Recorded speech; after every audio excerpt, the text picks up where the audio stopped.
votre chaîne Ngekokh TV. Ngekokh TV, c'est une chaîne télémédia bilen gëna djégé. Pour vos reportages, des émissions, couverture médiatique, vos publicités, Ngekokh TV indil na len lu bess. Avec une équipe pétrie de talents médiatiques.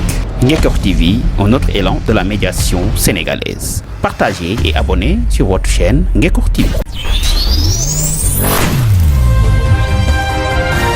GIE Métal nekk association bu regroupé képp kuy soudeur métallique fare ci département de Mbour ak li ko wër.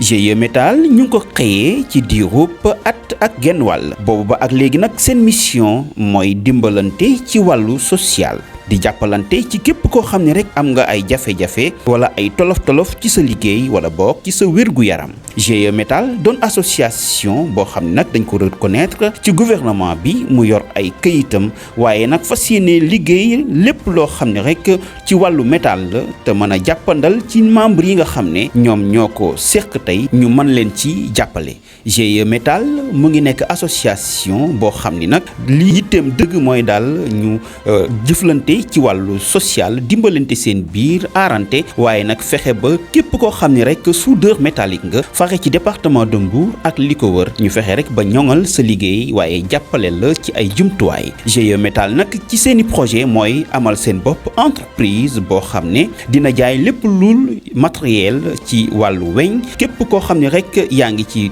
doon membre ci GIE Métal ñu mën di la ci jàppale. GIE Métal di association bu regroupé lépp loo xam ni ay soudeur métallique la fare ci département de Mbour ak li ko wër ñoom daal leen tax a jóg rek mooy xeex lépp luy ak yelleefu liggéeykatu GIE Métal ci département de Mbour ak li ko wër fexe ba lépp loo xam ne rek liggéey la ci wàllu métal ci ouvrier yi ñu jàppandal ko waaye dimbali leen si ba mu gën a ñoŋ ci seen bérébu liggéeyukaay. GIE Métal mu ngi nekk ci département de Mbour région bi Thiès. seen président di Pape Nderi Dia numéro téléphone 77 951 32 88 Mbour ci 77 951 32 88 Mbour.